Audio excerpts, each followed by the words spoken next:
शहर की भीड़ भाड़ और तेज रफ्तार जिंदगी से दूर आरव नाम का एक युवा पत्रकार कुछ अलग और दिलचस्प तलाश में निकला था। उसे हमेशा से रहस्यमयी घटनाओं और परछाइयों में छिपे सच को उजागर करने का जुनून रहा था। उसने कई रहस्यमयी घटनाओं पर रिपोर्टिंग की थी, लेकिन इस बार वह जिस कहानी के पीछे गया था वह उसकी जिंदगी की सबसे डरावनी कहानी बन जाएगी। डायन का रहस्य। आरव को एक गुमनाम पत्र मिला था जिसमें लिखा था, अगर तुम सच में सच्चाई को उजागर करना चाहते हो तो दुर्गापुर गांव की पुरानी हवेली का रुख करो। वहां एक ऐसा रहस्य है जो सदियों से दफन है, लेकिन संभल कर जाना, क्योंकि कुछ सच जानने की कीमत होती है। पत्र पढ़ते ही आरव का रिपोर्टर मन जाग उठा। अगले ही दिन वह अपने कैमरे, रिकॉर्डर और जरूरी सामान के साथ निकल पड़ा, पहाड़ों की गोद में बसे दुर्गापुर गांव की ओर। दुर्गापुर गांव शहर से करीब 100 किलोमीटर दूर था। एक सुनसान और संकरी सड़क से होता हुआ रास्ता पहाड़ों के बीच जाकर खत्म होता था। जैसे जैसे आरव गांव के करीब पहुंचा, मौसम भी अजीब सा होने लगा। बादलों ने सूरज को ढक लिया था और हवा में एक अजीब सी ठंडक थी, मानो उसे आने वाले खतरे का एहसास दिला रही हो। गांव में घुसते ही उसे महसूस हुआ कि लोग बाहरी लोगों से बातचीत करने में हिचकते हैं। हर चेहरा डरा हुआ था और हर आंखों में एक ही सवाल था, क्यों आया है तू? आरव ने गांव के मंदिर के पास चाय की एक दुकान पर बैठकर चाय मंगवाई और दुकानदार से पूछा, भाई साहब, ये पुरानी हवेली कहाँ है? दुकानदार ने चौंक कर उसकी ओर देखा, फिर धीरे से बोला, किसी ने भेजा है क्या तुम्हें वहां? बस यूं ही सुना था, जाना चाहता हूं। आरव ने बात को टालते हुए कहा। दुकानदार ने गहरी सांस ली। मत जाओ बाबू, उस हवेली में मौत बसती है। कई लोग गए, लौटे नहीं। रात में वहां से अजीब चीखें आती हैं। आरव को और भी दिलचस्पी हुई। उसने गांव के कुछ बुजुर्गों से बात की, लेकिन सबने उसे मना किया। अंततः एक बूढ़ी औरत मिली जिसे सब दादी अम्मा कहते थे। उसकी आंखों में डर के साथ साथ कुछ अधूरी कहानियां छिपी थी। दादी अम्मा ने कांपती आवाज में कहा, तू जानता नहीं बेटा, उस हवेली में विमला रहती है। 100 साल पहले उस पर डायन होने का आरोप लगा था। लोगों ने उसे जिंदा जला दिया, लेकिन उसकी आत्मा अब भी वहां भटकती है। हवेली उसी की बसी हुई है। आरव ने पूछा, क्या आपने उसे देखा है? दादी अम्मा ने धीमे से सिर हिलाया। नहीं देखा, पर महसूस किया है। वो मेरी बेटी को ले गई थी। रात को हवेली से मेरी बच्ची के चीखने की आवाज आई थी, लेकिन कोई उसे बचाने नहीं गया। यह सुनकर आरव के रोंगटे खड़े हो गए, मगर डर उसे रोक नहीं सकता था। अगले दिन सुबह वह कैमरा लेकर हवेली की ओर निकल पड़ा। गांव से दूर एक घने जंगल के बीच खंडहर सी हवेली खड़ी थी। पेड़ झुके हुए थे, मानो हवेली के सामने झुककर सलाम कर रहे हो। हवेली के चारों ओर झाड़ियों का जाल और जंगली बेलें लिपटी थी। आरव ने अंदर कदम रखा। दरवाजा चरमराया और खुद खुल गया। अंदर घुप अंधेरा था। उसने टॉर्च जलाई। हर कोना धूल और मकड़ियों के जालों से भरा था, मगर दीवारों पर बने कुछ चित्र विचलित कर देने वाले थे। काले रंग से खींची गई औरतों की आकृतियां, कुछ मंत्रों की लिपियां और बीच में बनी एक औरत की बड़ी सी आंखें जो जैसे उसे घूर रही थी। तभी अचानक एक कमरा अपने आप खुला। आरव ने कैमरा ऑन किया और अंदर गया। कमरा अपेक्षाकृत साफ था। वहां एक झूला पड़ा था जो बिना हवा के खुद हिल रहा था। एक ठंडी लहर आरव के शरीर से गुजर गई। तभी पीछे से एक धीमी आवाज आई। आरव वह चौंक पड़ा। कैमरा पीछे घुमाया, मगर वहां कोई नहीं था। फिर वही आवाज आई, थोड़ी और करीब से, आरव तुम आ ही गए। अब वह बुरी तरह कांप रहा था। उसकी सांसें तेज हो गई। टॉर्च की रोशनी एक कोने में गई। वहां एक साया खड़ा था, लंबा, झुका हुआ, बिखरे बाल और लाल आंखें। वो परछाई धीरे धीरे उसकी तरफ बढ़ रही थी। आरव ने डरते हुए पूछा, तुम कौन हो? उसने जवाब नहीं दिया, लेकिन उसकी आंखों से खून की बूंदें टपकने लगी। तभी कमरे की सारी खिड़कियां अपने आप बंद हो गईं और दरवाजा जोर से बंद हो गया। आरव ने दरवाजा खींचने की कोशिश की मगर बेकार। उस साय ने कहा, तू जानना चाहता था ना सच्चाई, अब जान और भुगत। वह जोर से चिल्लाया, कौन हो तुम? एक जोरदार चीख के साथ सब कुछ अंधेरे में डूब गया। जब आरव को होश आया, वह हवेली के बाहर जंगल में पड़ा था। कैमरा गायब था और उसके शरीर पर खरोंचों के निशान थे। वह गांव लौटा लेकिन वहां कोई उसे पहचान नहीं पाया। लोग कहते हैं, आरव वो तो 2 महीने पहले यहां आया था और तब से गायब है। मगर आरव तो खुद को कल ही आया हुआ मान रहा था। वक्त शायद उस हवेली के अंदर थम जाता है या शायद कोई और ही खेल चल रहा है। आरव को गांव लौटे अब 2 दिन हो चुके थे लेकिन वह अब भी उस रात को भूल नहीं पाया था। उसकी नींद में हर रात वही लाल आंखें, वही साया और वही गूंजती आवाजें लौट आती थीं। लेकिन सबसे विचित्र बात यह थी कि गांव के लोग उसे पहचानने से इनकार कर रहे थे। वह जिनसे मिला था दादी अम्मा, चाय वाला दुकानदार, गांव के बुजुर्ग, उनमें से कोई भी उसे जानने का दावा नहीं कर रहा था। उसके हाथ में कुछ भी सबूत नहीं था, कैमरा भी गायब था और मोबाइल काम नहीं कर रहा था। वह खुद को फंसा हुआ महसूस कर रहा था, मानो उस हवेली ने उसे किसी और दुनिया में धकेल दिया हो या समय के किसी उलझे हुए बिंदु में। मगर आरव हार मानने वाला नहीं था। वह दोबारा दादी अम्मा के घर गया। दरवाजा खोला तो सामने वही बूढ़ी औरत थी, मगर उसकी आंखों में कुछ अलग था। इस बार वह डर से नहीं, हैरानी से उसे देख रही थी। तू वापस आ गया? आप जानती हैं मुझे? तू गया था हवेली में, कोई वहां से वापस नहीं आया आज तक, मगर तू वापस आ गया। मगर कुछ बदल गया है। आरव ने अंदर आकर बैठते हुए कहा, मुझे सब कुछ जानना है दादी अम्मा। कौन थी विमला? उसे डायन क्यों कहा गया? और वह हवेली इतनी डरावनी क्यों है? दादी अम्मा ने लंबी सांस ली और धीरे धीरे उसकी आंखें अतीत में खो गईं। विमला एक बेहद सुंदर और मासूम लड़की थी। उसकी माँ एक वैद्या थी, बूटियों और इलाज में माहिर। मगर उस जमाने में खासकर औरतों के पास अगर कुछ भी खास ज्ञान हो तो लोग उसे शंका की नजर से देखते थे।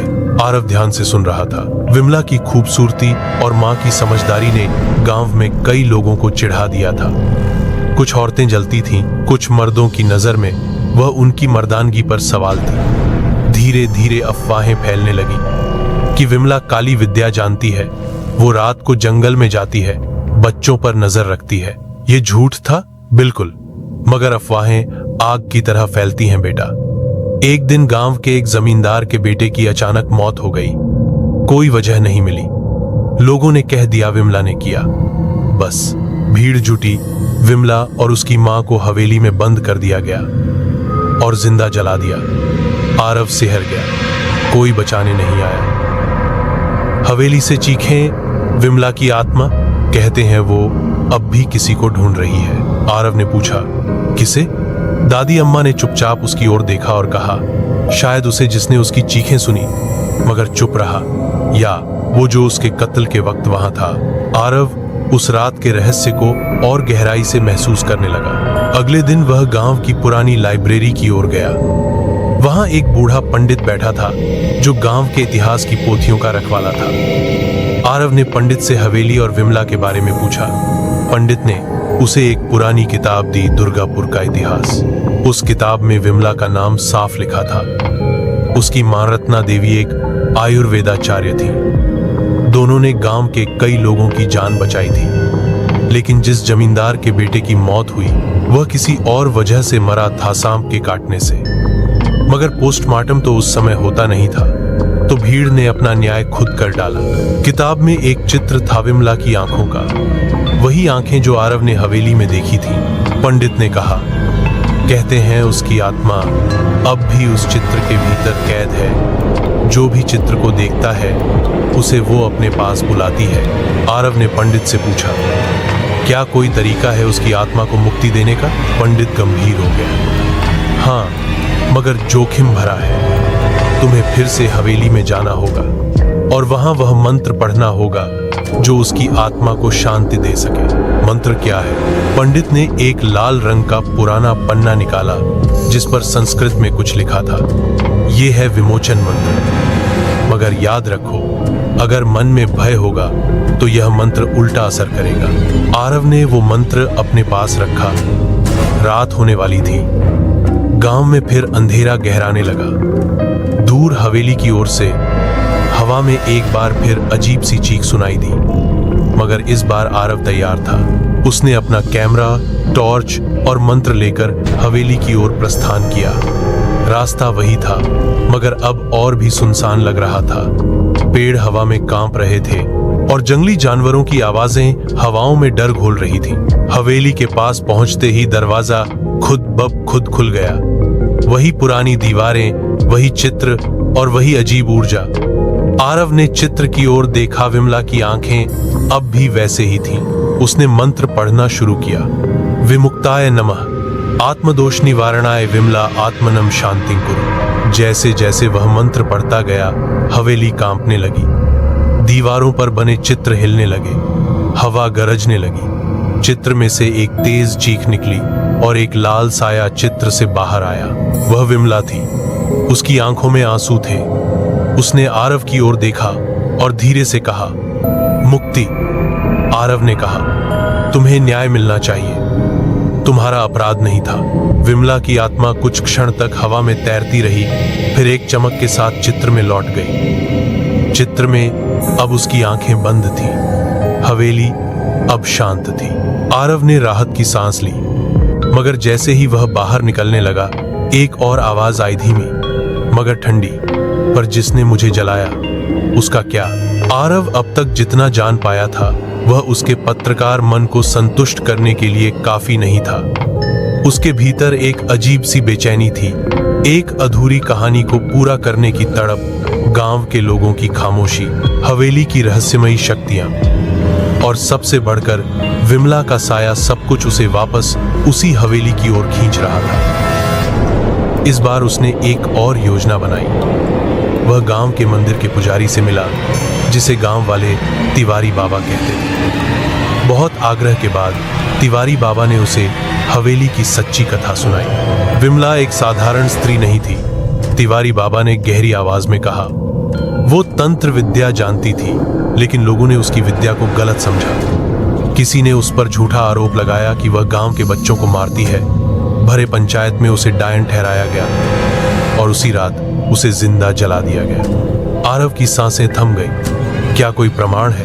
उस रात की राख आज भी हवेली के तहखाने में दबी है, बाबा बोले, और वहां एक किताब है, विमला की खुद की लिखी हुई। आरव को नई दिशा मिल गई। रात के अंधेरे में वह चुपचाप हवेली पहुंचा। इस बार उसके पास एक तांत्रिक कवच, कुछ पूजा सामग्री और कैमरा था। वह सीधा तहखाने की ओर गया। सीढ़ियों से नीचे उतरते ही उसे घुटन महसूस होने लगी। हवा भारी थी और वहां अंधकार बिल्कुल जीवित महसूस हो रहा था। नीचे पहुंचकर उसे एक पुराना संदूक मिला। जैसे ही उसने उसे खोला, अचानक एक ठंडी लहर उसके शरीर से गुजर गई और कमरे में रखे दीपक अपने आप जल उठे। संदूक में एक पुरानी किताब थी, हाथ से लिखी गई, रक्त जैसे रंग की स्याही से। उस पर लिखा था, विमला की आखिरी वाणी। जैसे ही आरव ने पहला पन्ना पलटा, उसकी आंखें फटी रह गईं। हर शब्द जैसे एक चेतावनी थी। किताब में विमला की पीड़ा, उसका प्रतिशोध और एक प्राचीन मंत्र वर्णित था। ऐसा मंत्र जो आत्मा को बंधन से मुक्त कर सकता था या फिर उसे और भी ज्यादा शक्तिशाली बना सकता था। अचानक तहखाने की दीवारों से धीमी कराह की आवाजें आने लगी। आरव ने चारों तरफ देखा। तभी उसकी नजर एक कोने में पड़े राख के ढेर पर पड़ी, वही राख जिसमें विमला को जलाया गया था। तभी राख अपने आप उड़ने लगी और हवा में एक चेहरा उभर आया, वही चेहरा जो उसने पहली रात देखा था। तू जान गया सब, वह साया बोला। उसकी आवाज में अब क्रोध नहीं, एक दर्द था। तू समझ पाया मेरी पीड़ा? आरव ने कांपते हुए कहा। तुम्हारे साथ जो हुआ वो अन्याय था। मैं तुम्हें मुक्त करना चाहता हूं। विमला की आत्मा कुछ पल शांत रही, फिर बोली, तो उस मंत्र का उच्चारण कर, मगर याद रख, अगर तेरी भावना पवित्र नहीं हुई तो तू भी मेरी तरह फंस जाएगा, हमेशा के लिए। आरव ने किताब उठाई, राख के चारों तरफ एक सुरक्षा चक्र बनाया और मंत्र पढ़ना शुरू किया। जैसे जैसे उसका उच्चारण तेज हुआ, हवेली कांपने लगी, दीवारें दरकने लगी, हवा चिल्लाने लगी और चीखें गूंजने लगी। लेकिन आरव रुका नहीं। अंत में एक जोरदार विस्फोट हुआ और सब शांत हो गया। हवेली की सारी लाइट्स बुझ गईं। आरव बेहोश होकर गिर पड़ा। जब उसकी आंख खुली, वह मंदिर में था। तिवारी बाबा उसके पास बैठे थे। तू बच गया बेटा। मगर हवेली अब नहीं रही। अगली सुबह जब गांव वाले पहुंचे तो वहां सिर्फ राख थी, मगर एक बात रह गई थी, किताब गायब थी। और उस रात गांव की एक और लड़की गायब हो गई। आरव के मन में एक ही सवाल गूंज रहा था। गांव की सुबह एक और दर्दनाक खबर लेकर आई।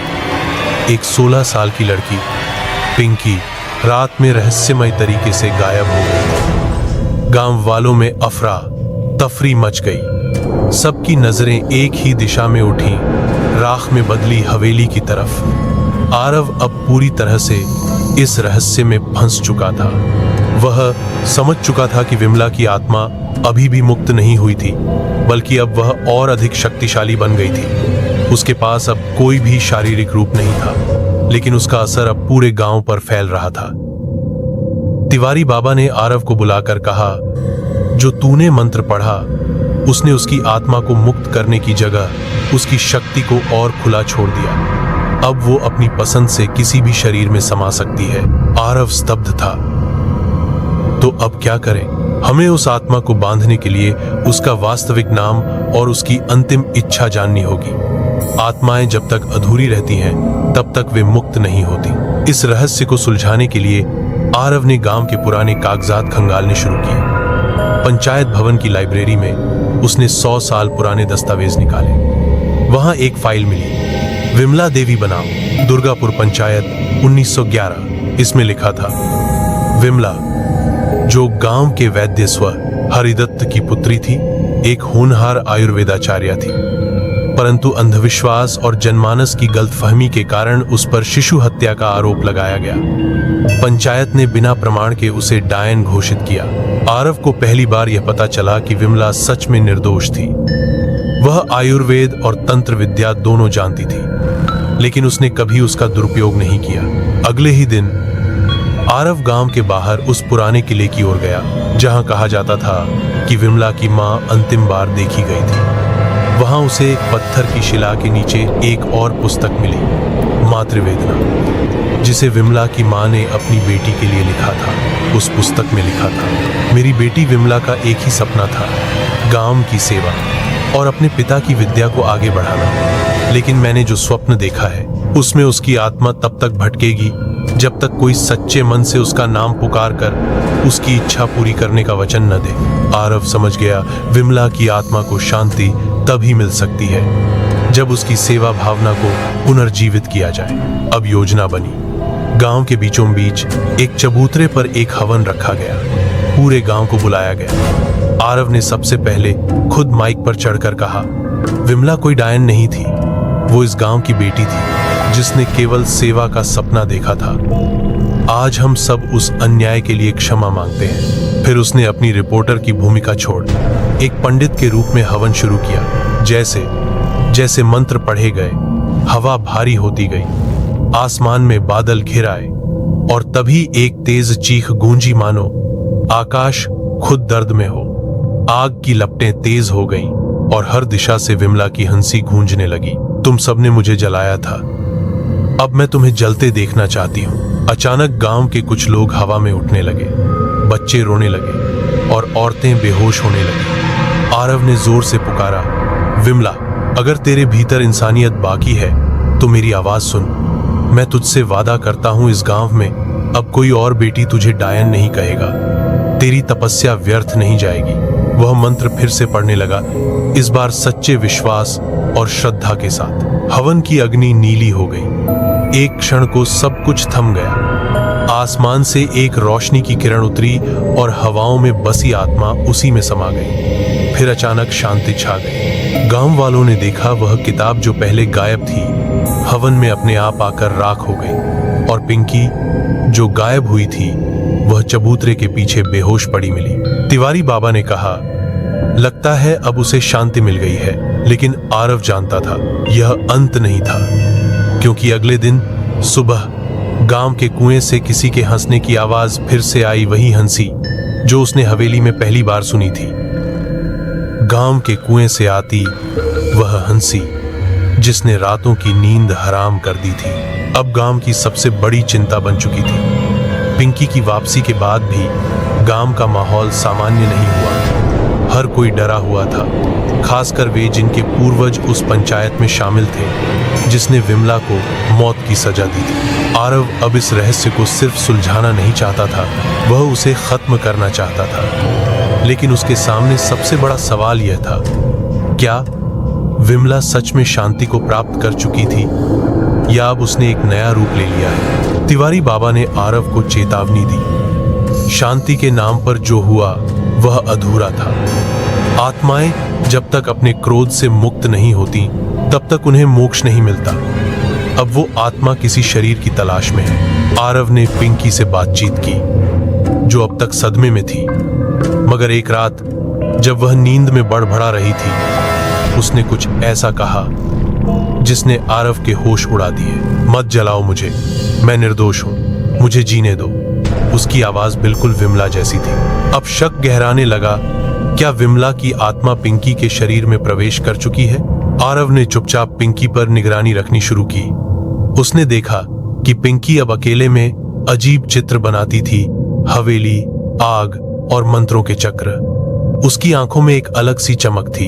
एक दिन जब आरव ने अचानक कमरे में प्रवेश किया तो पिंकी उसे देख मुस्कुराई। उसकी मुस्कान में मासूमियत नहीं थी, वह बिल्कुल वैसी ही थी जैसी आरव ने हवेली में आत्मा के चेहरे पर देखी थी। तुम कुछ ढूंढ रहे हो आरव? पिंकी बोली, पर उसकी आवाज में दो सुर थे। आरव ठिठक गया। मैं जानता हूं तुम कौन हो, पिंकी ने ठहाका लगाया। जानते हो तो डरते क्यों हो? आरव भागकर तिवारी बाबा के पास गया। बाबा ने कहा, अब समय है अंतिम उपाय का। आत्मा ने शरीर को पकड़ लिया है, लेकिन यदि उसकी आत्मा को उसके मूल स्वरूप में समेटा जाए तो उसे बांधा जा सकता है। कैसे? आरव ने पूछा। तू उस आत्मा को उसकी सबसे बड़ी कमजोरी दिखा, उसकी बेटी होने की चाह, सेवा की भावना। आत्माएं तब सबसे कमजोर होती हैं जब उन्हें उनके अधूरे स्वप्न दिखाए जाएं। अब आरव ने गांव में एक नाटक का आयोजन किया, विमला की सच्चाई। उसमें पूरे गांव ने भाग लिया। लोगों ने मंच पर विमला को निर्दोष बताया और उसके जीवन की कहानी को दिखाया।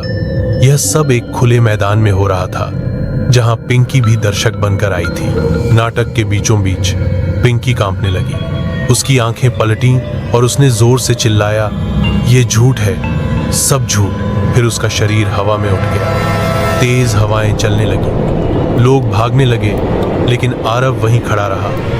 उसने नाटक के अंतिम संवाद बोले, विमला, तू इस गांव की बेटी थी। आज तुझे तिरस्कार नहीं, सम्मान मिलेगा। तेरा सपना आज पूरा हुआ। यह सुनते ही पिंकी का शरीर गिर पड़ा। एक नीली लपट सी उस शरीर से बाहर निकली, आकाश में घूमी और गायब हो गई। सब शांत हो गया। पिंकी को होश आया। उसने रोते हुए कहा, मुझे कुछ याद नहीं। तिवारी बाबा बोले, अब आत्मा को वह मिला जिसकी उसे सबसे ज्यादा जरूरत थी, सच्चा सम्मान। लेकिन आरव को फिर वही सवाल सताने लगा, अगर विमला मुक्त हो गई तो पिछले कुएं की हंसी किसकी थी? पिंकी की चेतना लौट आने और विमला की आत्मा के शांति में विलीन हो जाने के बाद गांव में कुछ दिनों तक शांति बनी रही, लेकिन यह शांति स्थायी नहीं थी। एक रात गांव के सबसे बूढ़े सदस्य हरिलाल अपने आंगन में बैठे थे जब उन्होंने देखा कि सामने की दीवार पर किसी की परछाई थी, एक औरत की। औरत धीरे धीरे उनके पास आई, मगर जब वह सामने आई तो उसका चेहरा धुंधला था। हरिलाल के चिल्लाने पर गांव वाले दौड़े, मगर वहां कोई नहीं था। हरिलाल बेहोश पड़े थे और दीवार पर खून से लिखा था, ये अंत नहीं है। आरव को खबर मिली तो उसने तुरंत मौके का मुआयना किया। उसे दीवार पर एक और निशान दिखा, एक त्रिकोण जिसमें एक आंख बनी थी। यह चिन्ह उसने पहले भी देखा था, हवेली की बेसमेंट में एक दीवार पर। तिवारी बाबा को जब चिन्ह दिखाया गया तो उन्होंने गंभीर स्वर में कहा, यह त्रिकाल तांत्रिक मंडल है। विमला इससे नहीं जुड़ी थी। इसका अर्थ है कोई और शक्ति है, कोई और प्राचीन आत्मा। आरव ने कागजात खंगाले और एक नाम सामने आया, शारदा। विमला से भी पहले की एक औरत थी जो गांव के पुराने स्कूल में अध्यापिका थी। किंवदंती थी कि वह बच्चों को पढ़ाने के साथ साथ तंत्र भी जानती थी। जब गांव में चेचक फैली थी तब उसने 21 बच्चों को कथित रूप से बलि देकर महामारी रोकने का दावा किया था। गांव वालों ने उसे जिंदा जला दिया था।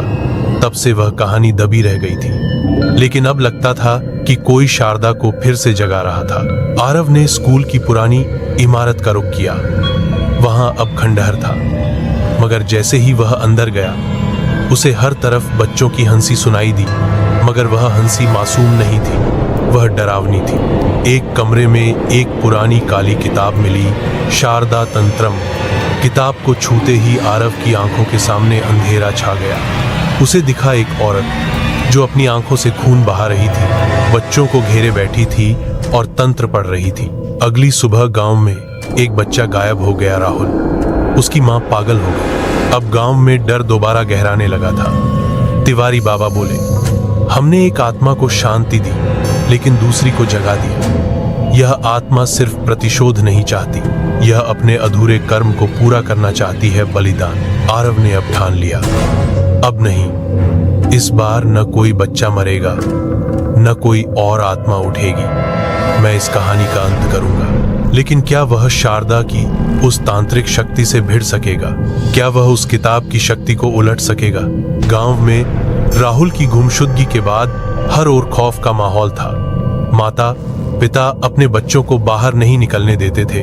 स्कूल बंद हो चुका था और लोग अब तिवारी बाबा के पास डरे सहमे उपाय पूछने आने लगे थे। लेकिन बाबा खुद गंभीर चिंता में थे। आरव अब पूरी तरह से शारदा तंत्रम की किताब में उलझ चुका था। उसने किताब में छिपे कई तांत्रिक यंत्र, रेखाएं और संस्कृत श्लोकों को समझने के लिए एक प्राचीन ग्रंथालय से पंडित अभिनव को बुलवाया, जो तंत्र और पौराणिक रचनाओं का विद्वान था।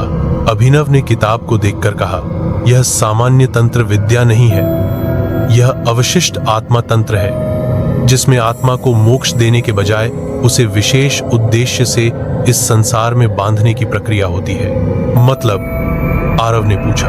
मतलब किसी ने शारदा की आत्मा को जानबूझकर बांध कर रखा है और वह अभी पूरी तरह जागी नहीं है। जैसे ही उसका अंतिम मंत्र पूरा हुआ, उसकी शक्ति पूर्ण हो जाएगी। तभी एक और बच्चा बबली रहस्यमयी तरीके से गायब हो गया। अब आरव को यकीन हो गया कि अगला शिकार कौन हो सकता है। उसने गांव में अनाउंसमेंट करवाई कि वह शारदा की कहानी सबके सामने लाएगा, और वह भी उसी स्कूल में जहां सब कुछ शुरू हुआ। तिवारी बाबा ने मना किया, लेकिन आरव अड़ा रहा। स्कूल को साफ किया गया, वहां दीप जलाए गए और गांव वालों को आमंत्रित किया गया। उस रात एक मंचन रखा गया, शारदा की सच्चाई का।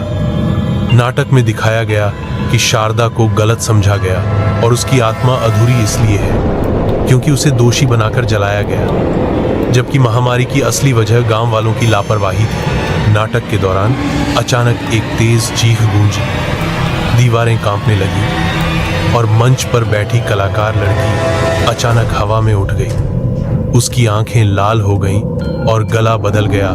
झूठ, सब झूठ। मैं निर्दोष नहीं थी, लेकिन जो मैंने किया वो जरूरी था। सभी भागने लगे, लेकिन आरव वहीं खड़ा रहा। उसने किताब खोली और वह मंत्र पढ़ा जो पंडित अभिनव ने उसे दिया था। शेषात्मा विधायिनी तव कर्म समर्पयामि, जयते शांति भवतु। एक शक्तिशाली भंवर स्कूल के चारों ओर बना। तांत्रिक मंडल की आकृति जमीन पर उभर आई और उसके मध्य में एक औरत की आकृति धुएं जैसी मगर स्पष्ट प्रकट हुई। मुझे मोक्ष नहीं चाहिए, मुझे समर्पण चाहिए, आत्मा चीखी। आरव ने कांपते हुए कहा, तू अपनी शक्ति को बच्चों से नहीं, अपने अंदर से पा सकती है। अगर तू इतनी शक्तिशाली थी तो खुद को रोक क्यों नहीं पाई? शारदा की आत्मा कुछ पल के लिए स्थिर हुई। उसकी आंखों से आंसू निकले, आग के आंसू। फिर वह चिल्लाई और पूरी आकृति एक प्रकाश में विलीन हो गई। बबली और राहुल दोनों स्कूल के पिछवाड़े बेहोश पड़े मिले, लेकिन सुरक्षित थे। गांव में पहली बार सुबह सच्ची शांति लेकर आई थी। मगर आरव जानता था कोई आत्मा अगर बांधी जा सकती है तो फिर से जगाई भी जा सकती है। गांव में सब कुछ शांत था, लेकिन यह शांति असली नहीं थी। आरव और तिवारी बाबा को लग रहा था कि कहानी अब पूरी हो चुकी है, लेकिन शारदा तंत्रम की किताब के अंतिम पृष्ठों में एक संकेत छिपा था। जब तीसरा दरवाजा खुले तभी संपूर्ण समर्पण होगा। पंडित अभिनव ने उस श्लोक का अर्थ समझाया। तीसरे दरवाजे का मतलब एक और आयाम है, जहां आत्मा न तो इस लोक में होती है न पूरी तरह मुक्त। वह जगह एक बार खुली तो केवल बलिदान ही उसे बंद कर सकता है। आरव उलझन में था। क्या अब भी कुछ बाकी था? इसी बीच गांव में एक पुरानी साध्वी आई, जिसे लोग माई कहते थे। वह गांव छोड़कर वर्षों पहले बनारस चली गई थी, लेकिन अब लौट आई थी। उसकी आंखों में रहस्य था और हाथ में एक काले धागों से लिपटी लकड़ी की छड़ी। तुम लोगों ने आग बुझाई नहीं, सिर्फ राख ओढ़ ली है, माई बोली। जिसे तुमने छोड़ा वह अभी बाकी है। तीसरे दरवाजे की चाबी मेरी छड़ी है। माई ने बताया कि हवेली के नीचे एक और तहखाना है, एक छिपा हुआ कमरा जिसे शारदा ने अपने अंतिम तंत्र प्रयोग के लिए इस्तेमाल किया था। वह तहखाना किसी सामान्य द्वार से नहीं खुलता, उसके लिए दूसरे लोक की शक्ति चाहिए। 3 रातों बाद पूर्णिमा थी। माई ने कहा, अगर तीसरा दरवाजा उस रात खोला गया तो आत्मा की अंतिम आकांक्षा पूरी हो सकती है, चाहे वो मोक्ष हो या महाविनाश। आरव, तिवारी बाबा, माई और पंडित अभिनव चारों ने मिलकर एक योजना बनाई। पूर्णिमा की रात हवेली में प्रवेश किया गया। नीचे की मंजिलों से उतरते हुए एक दीवार पर वह त्रिकोण फिर दिखा, लेकिन अब उसकी आंख के भीतर एक और आंख उभरी थी। जैसे ही माई ने अपनी छड़ी से उसे स्पर्श किया, दीवार कांपी और दरवाजा खुल गया। अंदर अंधेरा, धुआं और राख से भरा एक कमरा था। बीचों बीच एक तांत्रिक यंत्र और उसके ऊपर झूलती एक हड्डी की माला। तभी वहां हवा तेज हुई और एक विकराल छाया प्रकट हुई। न शारदा न विमला, एक नई सत्ता। मैं वो हूं जिसे शारदा ने बुलाया, विमला ने रोका, लेकिन अब कोई नहीं रोक सकता। उस छाया ने हवा में बच्चों की चीखें गूंजाईं, पुराने बलिदानों की प्रतिध्वनि। आरव ने डरते हुए शारदा तंत्रम की अंतिम विधि पढ़ी, त्रैलोक्य विनाशनी आत्मा तव मूलम समर्पयामि। कमरा कांपने लगा, दीवारों से खून बहने लगा। पंडित अभिनव बेहोश हो गए। तिवारी बाबा मंत्र पढ़ते रहे, लेकिन उनका गला बैठने लगा। माई ने आखिरी बार छड़ी उठाई और अपने शरीर की 3 बूंदें रक्त की उस माला पर टपकाई। छाया चीखी, तू खुद बलिदान है। माई बोली, मुझे जलाया था तुमने, अब मैं तुम्हें मिटाने आई हूं। प्रकाश फैला और वह छाया फटी। दरवाजा बंद हुआ और सब कुछ शून्य हो गया। आरव की आंख खुली तो वह हवेली के बाहर था, अकेला। न माई, न बाबा, न अभिनव, मगर शारदा तंत्रम उसकी जेब में थी खुली और अंतिम पंक्ति गायब। आरव का मन भारी था। हवेली के बाहर पड़े हुए उसे सिर्फ एक ही चीज याद थी, माई की चीख, छाया की टूटन और शारदा तंत्रम की गायब पंक्ति। वह गांव लौटा, लेकिन वहां सब कुछ बदल चुका था। गांव वालों को माई, बाबा या पंडित अभिनव के बारे में कोई याद ही नहीं थी। ऐसा लग रहा था जैसे वो कभी अस्तित्व में ही नहीं थे। यह अजीब विस्मृति सिर्फ आरव के लिए नहीं थी। हवेली का कोई नाम नहीं ले रहा था और पुराना स्कूल अब टूट चुका था। उसकी जगह पर मंदिर निर्माण चल रहा था। आरव ने जब शारदा तंत्रम फिर से पढ़ने की कोशिश की तो पन्ने कोरी हो गए, मगर हर रात उसे एक सपना आता जिसमें एक काली नदी, उसके किनारे 3 दीपक और एक परछाई दिखाई देती जो कहती, आखिरी समर्पण अभी बाकी है। वह तय करता है कि एक बार फिर हवेली जाएगा, यह जानने की सच्चाई क्या है। लेकिन हवेली अब केवल एक ढही हुई नींव है। वहां सिर्फ राख, टूटी ईंटें और एक पहचानने योग्य चीज, माई की छड़ी। छड़ी को उठाते ही एक झटका लगा और उसके सामने एक दृश्य उभरा, एक और आयाम, एक दर्पण जैसी झिलमिलाती दीवार जिसमें बाबा अभिनव और माई फंसे हुए दिखे। उनके मुंह खुले हुए थे, लेकिन आवाज नहीं आ रही थी। तभी पीछे से किसी ने पुकारा, आरव। वह मुड़ा, सामने एक लड़की खड़ी थी, करीब 12 साल की। उसने कहा, मैं तारा हूं, मैं भी शारदा के श्राप की संतान हूं। आरव हैरान था। श्राप की संतान? तारा बोली, हर पीढ़ी में एक बच्चा उस शक्ति से जुड़ता है जिसे शारदा ने पुकारा था। मुझे वो सपनों में दिखती है, लेकिन अब समय आ गया है कि उसे हमेशा के लिए सुला दिया जाए। वह आरव को एक पुराना सिक्का देती है जिस पर वही त्रिकोण बना है जो हवेली में देखा था। तारा कहती है, यह द्वादश कुंजी है, 12वीं सील जो उस आयाम को बंद करेगी। आरव और तारा मिलकर उस स्थल पर जाते हैं जहां पहले हवेली थी। वहां अब कुछ भी नहीं, सिवाय एक गड्ढे के जिसमें अंधकार हिलता हुआ प्रतीत होता है। आरव सिक्के को उस गड्ढे में फेंकता है और शांति की प्रार्थना करता है, लेकिन तभी जमीन कांपती है। एक काली लकीर उनके पैरों के पास से निकलती है और आरव को खींचने लगती है। तारा उसका हाथ पकड़ती है। तुम्हें उसमें नहीं गिरना है, तुम्हें उसे अपने अंदर समाना है। आरव आंखें बंद करता है और वह मंत्र दोहराता है जो उसे याद आया, स्वाहा आत्मे, लय, भूत्वा, विश्राम। एक तीव्र प्रकाश और सब कुछ थम जाता है। आरव अब एक उजाले भरे मैदान में है। माई, बाबा और अभिनव वहां खड़े हैं। माई कहती हैं, अब आखिरी द्वार सिर्फ तुम्हारे भीतर खुलेगा। आरव की आंख खुलती है। वह गांव के बाहर एक नीम के पेड़ के नीचे है। उसकी जेब में वही सिक्का है, लेकिन अब उस पर शारदा की मूर्ति बनी हुई है। तारा कहीं नहीं है, लेकिन हवाओं में उसकी आवाज आती है, अंत अभी बाकी है। नीम के पेड़ के नीचे बैठा आरव महसूस कर रहा था कि वह अब केवल एक व्यक्ति नहीं, एक माध्यम बन चुका है। उसकी चेतना में एक गूंज रही थी, अंत केवल तब होता है जब स्वीकार हो, और स्वीकार केवल तब होता है जब डर न बचे। गांव शांत था, लेकिन हवाओं में कुछ घूम रहा था, एक पुरानी कंपकंपी। आरव को समझ आ गया था कि उसे अपने भीतर के द्वार खोलने होंगे। तारा की आवाज फिर सुनाई दी, समर्पण सिर्फ कर्म से नहीं होता, आत्मा से होता है। वह अपने घर लौटा और शारदा तंत्रम की कोरी हो चुकी पुस्तक को अपने सामने रखा।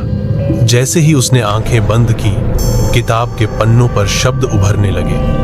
हर पंक्ति, हर मंत्र, हर कथा फिर जीवित हो उठी। शारदा की आत्मा का पूरा इतिहास, उसके उत्पन्न होने से लेकर श्रापित बनने तक, उस पर हुए अन्याय और उसके अंदर पलते घृणा और प्रतिशोध की आग, सब कुछ सामने आने लगा। फिर एक आकृति प्रकट हुई शारदा की। उसकी आंखों में आंसू थे, आवाज कांपती थी। मुझे किसी ने समझा नहीं, मैं सिर्फ न्याय चाहती थी। आरव आगे बढ़ा और कहा, अगर तुम्हें न्याय चाहिए तो लो, मेरी चेतना, मेरी स्मृति, मुझे वो बना दो जो तुम्हें सुला सके। शारदा का स्पर्श, अग्नि रेखा। अब वह एक प्राचीन सभा में था। तांत्रिक, ब्राह्मण, स्त्रियां और आत्माएं वहां उपस्थित थीं। शारदा बीच में खड़ी थी और आरव भी। तारा एक दीपक लिए उनके पास आई। यह दीपक वह अंतिम समर्पण है, उसने कहा। इससे तुम्हारी चेतना उस ऊर्जा को शांति में बदल सकती है।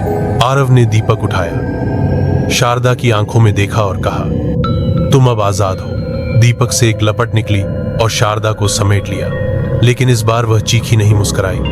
उसकी आत्मा स्वर्णवर्णी प्रकाश में बदलकर आकाश में समा गई। सभा की सारी आत्माएं एक एक कर मुक्त हो गईं। हवेली, श्राप, त्रिकोण सब जैसे किसी स्वप्न से टूटकर रह गए। अचानक आरव फिर नीम के पेड़ के नीचे था, लेकिन अब उसका मन हल्का था। गांव में हवा में मिठास थी, बच्चों की हंसी गूंज रही थी। हवेली की जगह अब एक बगीचा था जिसमें शांति थी। शारदा तंत्रम की किताब अब सचमुच कोरी थी, क्योंकि अब उसमें कुछ भी लिखने को बाकी नहीं था। आरव मुस्कुराया। वह जानता था डायन का रहस्य अब रहस्य नहीं, इतिहास बन चुका था।